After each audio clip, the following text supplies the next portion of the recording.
From the name से ही clear है कि हम लोग सेट पढ़ने जा रहे हैं, ठीक है। सेट, तो लास्ट टाइम हमने नंबर सिस्टम पढ़ा था जिसमें मैंने रेशनल, इरेशनल और नेचुरल, होल ये सब बताया था। होल नंबर इंटरवल्स भी मैंने उसमें डिस्कस किए थे, लेकिन मैंने कहा था कि मैं सेट्स में भी डिस्कस करूंगा, इसलिए मैं सेट्स में भी डिस्कस कर दूंगा।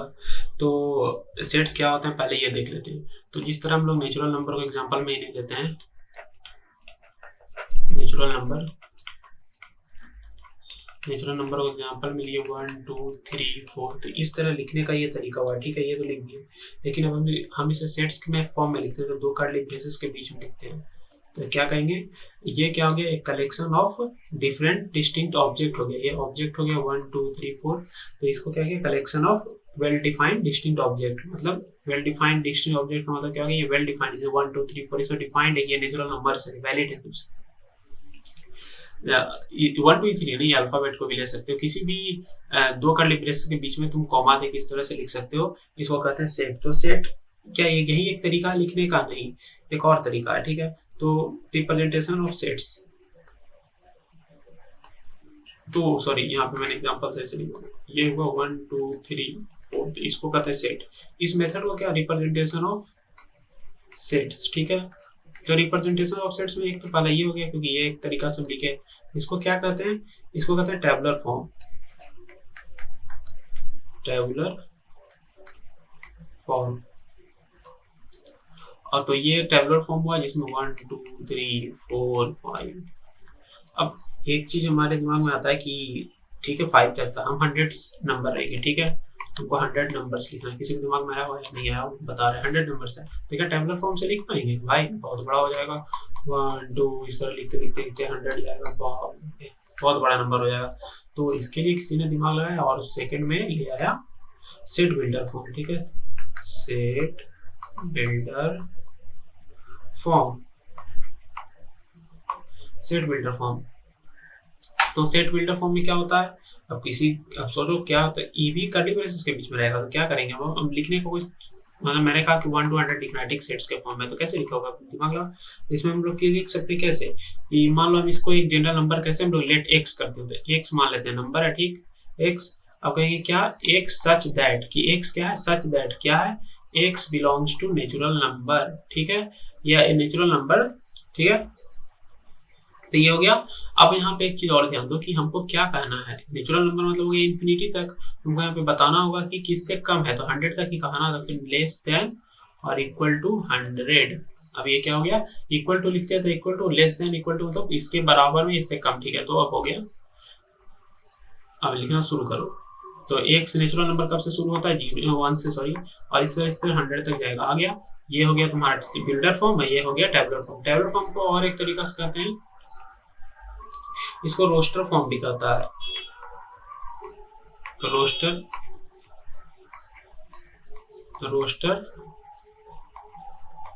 फॉर्म। और इसको लगते हैं rule method, rule form, sorry, rule method या जो रूल कहते हैं, ठीक है। ये बकवास नहीं है, इससे ज्यादा कम नहीं आएगा, ये याद रखना, टेबुलर फॉर्म और बिल्डर फॉर्म, यही दो फॉर्म को ज्यादा मिलनी नाम दिया जाता है, ठीक है। तब ये पता चल गया लिखने क्या हुआ, इसको याद रखना कि कैसे लिखना है, एक सच दैट, एक जनरल वैल्यू लिए, जनरल वैल्यू का क्या है यहाँ पे, एक्स क्या होगा, सच दैट कि एक्स क्या वैल्यू रखेगा, तो एक्स वैल्यू होगा नेचुरल नंबर लेस देन 100, ठीक है। ये हो गया लिखने का तरीका, लेकिन ये हम लोग का काम नहीं, इसका काम क्या है, काम भी होता है। देखो एग्जाम में तुमको इस तरह का फॉर्म में दिया हुआ रहेगा और तुमको इसको पहचानना होगा क्या कह रहा है। जैसे मैं लिख दूंगा X is such that X belong to odd number less than 50, तो इस तरह का क्वेश्चन रहेगा। इससे तुमको वैल्यू निकालना रहेगा, तुम निकालना शुरू करेगा 1 2 नहीं मतलब 3, इस तरह करके लिखना होगा, और इससे वैल्यू फिर हो सकता है इसका मीन निकालना हो, जैसे फाइंड द मीन ऑफ, या let's say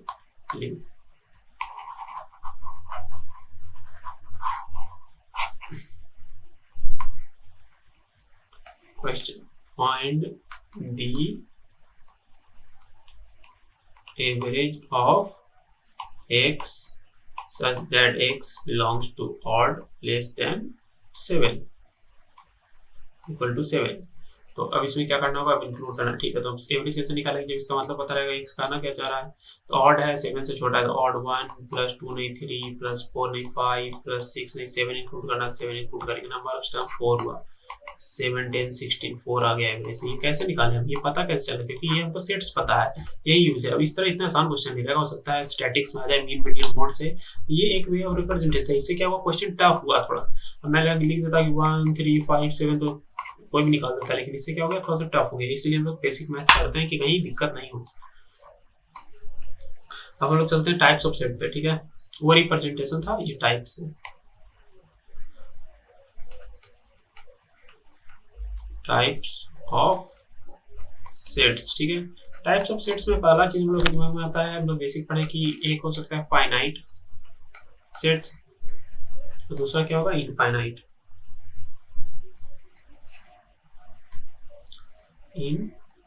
infinite sets, finite sets का मतलब क्या होगा, इसके बीच में नंबर फाइनाइट होगा, इसके बीच में इनफाइनाइट नंबर्स होगा, ठीक है। ऑर्डर ऑफ सेट्स इनफाइनाइट होंगे और यहाँ पे ऑर्डर ऑफ सेट्स फाइनाइट होंगे। अब यहाँ से आता है कि ऑर्डर्स क्या होते हैं। पहला चीज दिमाग में ये है कि ऑर्डर बोल दिया, ऑर्डर का मतलब क्या है। तो ऑर्डर का मतलब क्या होता है, हम लोग इसके बारे में जानते हैं, ऑर्डर क्या होता है। तो थोड़ा सा उसको डाउन कर लेते हैं, हाँ ठीक है। तो हमारा बेस आया ऑर्डर, इसको थोड़ा हाईलाइट कर लेते हैं। ऑर्डर्स क्या होते हैं, अच्छा ये हुआ, इसको भी हाईलाइट है, थोड़ा इसे बड़ा कर लेते हैं कलर को, ठीक है। ये इसको मैं यहाँ पे टर्म्स को कर देता हूँ, क्योंकि यहाँ पे थोड़ा मेरा राइटिंग में दिक्कत है। तो टेबुलर फॉर्म ये हो गया, ये सेट बिल्डर फॉर्म हो गया, और ठीक है बाकी तो कोई मेन टॉपिक है नहीं। और ये इनफैक्ट ऑर्डर्स क्या होते हैं, पहले ये भी हम लोग देख लेते हैं। तो ऑर्डर्स पे चलते हैं। ऑर्डर्स क्या होते हैं, ऑर्डर्स होते हैं नंबर ऑफ ऑब्जेक्ट और एलिमेंट इन दी सेट, इसको कहते हैं ऑर्डर। एग्जाम्पल के लिए 1 2 3 4, तो इसका ऑर्डर क्या हो, 4 डिस्टिंक्ट ऑब्जेक्ट 1 2 3 4, तो यहाँ पे 4 ऑर्डर हो गया। तो ऑर्डर को रिप्रेजेंट कैसे करते हैं, ऑर्डर सेट का नाम ए लिख देते हैं, तो ऑर्डर ऑफ ए 4, या इस तरह भी नंबर ऑफ ए 4, इस तरह दो तरह से रिप्रेजेंटेशन होता है, रिप्रेजेंट करते हैं। अब आगे चलते हैं। अभी ये सेट्स, दो सेट्स का मैंने बता दिया, तो अब कंपैरिजन बिटवीन सेट्स लेते हैं। पानी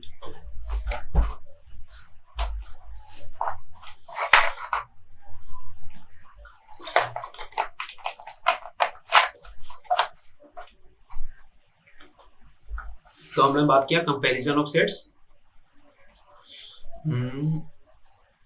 यहाँ पे कंपैरिजन ऑफ सेट, मैंने ऐसा टॉपिक क्यों दिया, ऐसा कुछ टॉपिक होता नहीं, लेकिन मेरे तरफ से टॉपिक है, क्योंकि हम लोग इसे डिवाइड कर लेते हैं। फर्स्टली हम कर सकते हैं इक्वल सेट्स क्या होते हैं। इक्वल सेट्स कहते हैं when two sets have same object और element, when two sets have same object or element, then it's called equal sets। कहने का मतलब क्या हुआ, मैंने एक ए सेट दिया, इसका 1 2 3 4, ठीक है, और बी सेट दिया 3 4 5 और 6, ठीक है। क्या ये से ए इज इक्वल टू बी है सेट। तो यहाँ पे हम लोग रेड पेन से थोड़ा इसको क्रॉस करेंगे, ठीक है, इसको ऐसे क्रॉस कर देंगे, नहीं थोड़ा ज्यादा मोटा हो गया।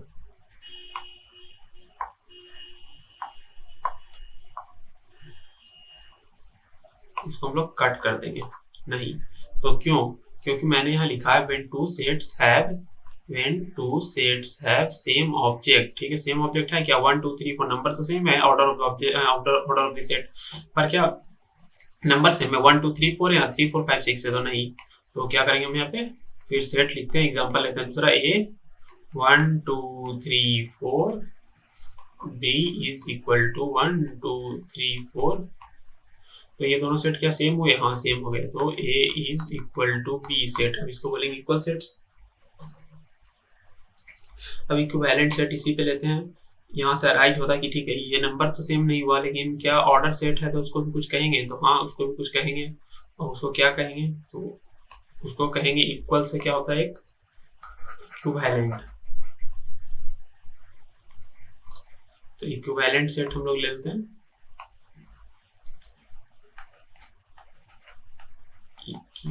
Equivalent set. इक्विवेलेंट सेट क्या होता है? जैसा कि ऊपर से ही पता चल गया कि number order of two different sets are same. इसका कहेंगे इक्विवेलेंट। तो इक्विवेलेंट क्या हुआ? जैसे हम ऊपर में एग्जांपल था ये वाला, इस एग्जांपल को ही लेते हैं। ये एग्जांपल क्या था? ए और बी, ठीक है। तो ए और बी, इसको A1 कर दो और इसको B1 कर दो, ठीक है। तो A1 B1 हो गया। अब ए और बी, तो ए और बी में क्या देखा? नंबर ऑफ टर्म्स देखो, 1 1 2 3 4, 1 2 3 4, चार है। तो क्या हुआ? ए और बी इक्विवेलेंट हुआ, ठीक है। ए और बी इक्विवेलेंट, ठीक है। इस तरह इक्विवेलेंट सेट हुआ, हो गया। अब हम लोग बात कर लेते हैं, कुछ नॉर्मल टर्म्स हैं जिसके बारे में हम लोग बात कर लेते हैं। नल सेट क्या होता है?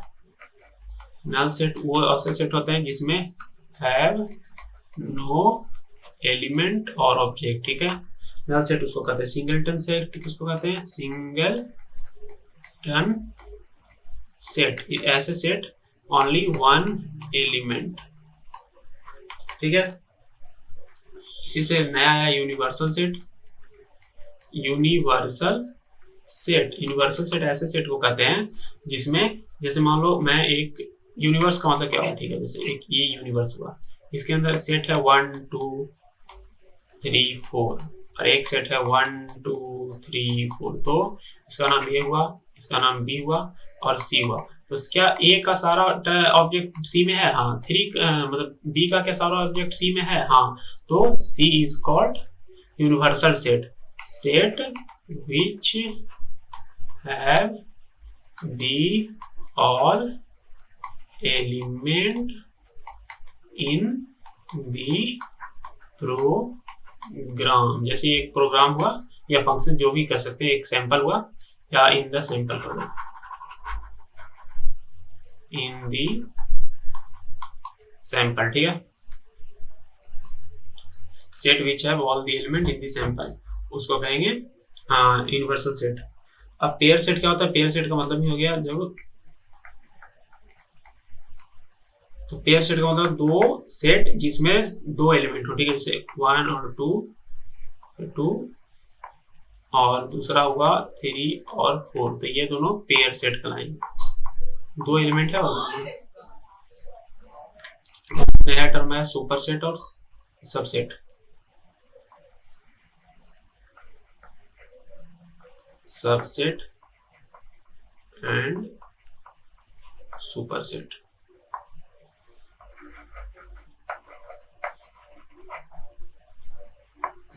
अब ले लेते हैं एग्जांपल में, a इज 1 2 3 4 5 और b इज 3 4 5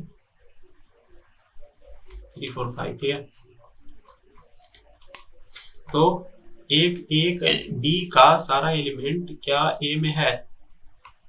बी का सारा 3 4 5 3 4 5 3 4 5 है। तो B is called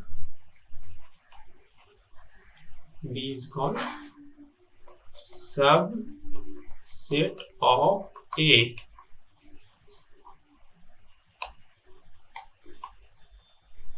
and A is called superset of B। अब यहाँ के बाद हम लोग का आता है यूनियन ऑफ ये। मैं का यूनियन होता है A union B, union set हो गया,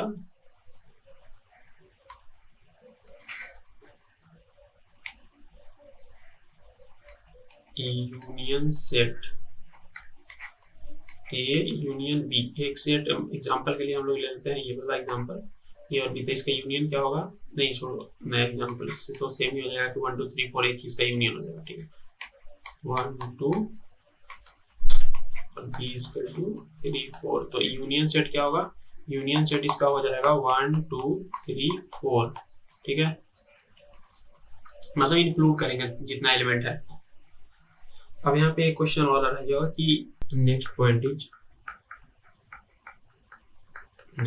है कि यदि एग्जांपल में a इज इक्वल टू 1 2 3 रहा और b इज इक्वल टू रहा 1 4 5, ठीक है, तो यहाँ पे सेम एलिमेंट है, क्या हम लोग लिखेंगे a यूनियन b को 1 2 3 4 5 और लिखेंगे 1 1 2 3 4 5। इसका आंसर है यहाँ पे। एक सेट का डेफिनेशन क्या होता है, it is a collection of distinct object, ठीक है, तो डिस्टिंक्ट होना चाहिए, तो डिस्टिंक्ट क्या हुआ, क्या है ये, इसमें डिस्टिंक्ट है, ये दोनों सेम है तो ये नहीं होगा, ये होगा। दूसरा आता है इंटरसेक्शन,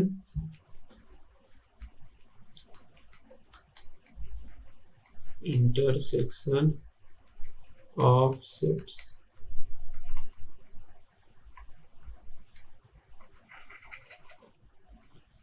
इंटरसेक्शन ऑफ सेट्स क्या होता है, ए इंटरसेक्शन बी। यही पे एग्जांपल लेते हैं, इसमें इंटरसेक्शन क्या है, तो कॉमन क्या है, इसमें 1 कॉमन है, तो इसका कॉमन होगा 1, जो सेम रहेगा वो आएगा। अब हम लोग देख लेते हैं डिफरेंस ऑफ सेट। अच्छा, इसमें कुछ लॉज होते हैं, नहीं लॉज को बाद में, ठीक है, लॉज देख लेते हैं। Law of sets, firstly associative law, इसमें क्या होता है, A union B union C को लिख सकते हैं, ए यूनियन सी और फिर यूनियन बी ले सकते हैं, कोई दिक्कत नहीं। सेकंड आता है कम्यूटेटिव,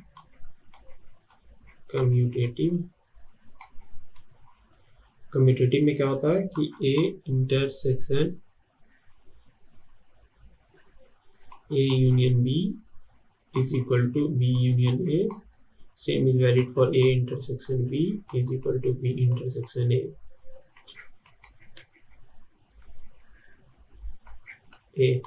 यहाँ भी वही चीज है, A intersection B is equal to C is equal to A intersection C is intersection B। और दूसरा आता है तीसरा idempotent, A union intersection A is equal to A और A union A is equal to A. ये सब बताने का नहीं, इसमें तो ऐसे ही हो जाएगा कि 1 और 1 का लेंगे तो 1 ही आएगा, इंटरसेक्शन भी और यूनियन भी। अब देख लेते हैं डिफरेंस ऑफ सेट्स।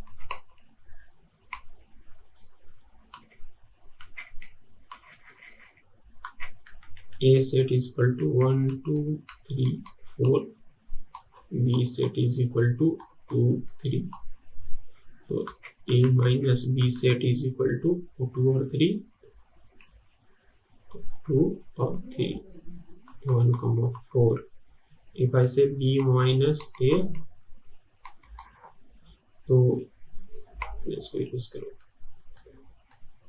ठीक है, B माइनस A, तो B में 2 कॉमन है, 2 3, तो आ गया हमारा नल सेट।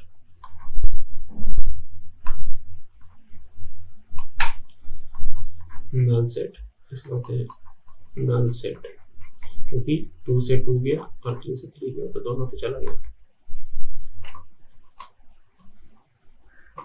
तो complement of sets last topic.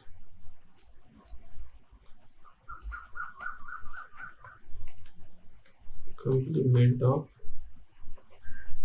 Sets. Complements of sets क्या होता है? यूनिवर्सल सेट से, यूनिवर्सल सेट से जिस सेट का कॉम्प्लीमेंट लेना है उसका एलिमेंट हटा दो, रिमूव कर दो। जैसे कि a is equal to 1 2 3 4 and b is equal to 2 और 3। क्या b का सारे एलिमेंट a में है? हाँ, तो यूनिवर्सल हो गया। तो b का कॉम्प्लीमेंट क्या होगा? b का कॉम्प्लीमेंट और b ऐसे कॉम्प्लीमेंट 1 4।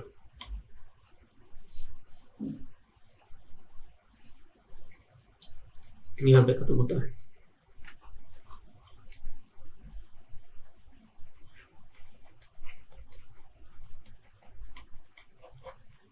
Set finish. अब वो इंटरवल का था, इंटरवल तो a कॉमा b लिखा हुआ है इस तरह से, तो इसका मतलब वो ओपन इंटरवल, मतलब a है और b है, तो हम लोग इंक्लूड नहीं करेंगे और b को इससे कम वाला वैल्यू लेंगे, मतलब x is less than b और ग्रेटर देन a। ठीक है, a और b इसको कहते हैं closed interval.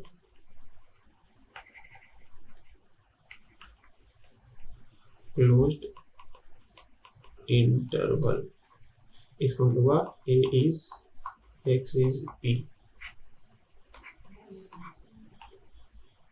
Open close, open close. इसका मतलब a is less than x और इक्वल टू b। ठीक है, इसी में हो जाएगा फिर a कॉमा b इसका मतलब क्लोज्ड ओपन इंटरवल, इसका मतलब a is equal to x और लेस देन b। और टाइम लाइन पे कैसे रिप्रेजेंट करते हैं देखो, यहाँ पे a है और यहाँ पे b है। ये भी ओपन करना है तो सर्कल करेंगे और क्लोज करना है, क्लोज करना है तो यहाँ पे डार्क करेंगे। यहाँ ये क्लोज ओपन क्लोज है, ओपन है वो पहला ओपन है, ओपन के लिए सर्कल और क्लोज के लिए डार्क।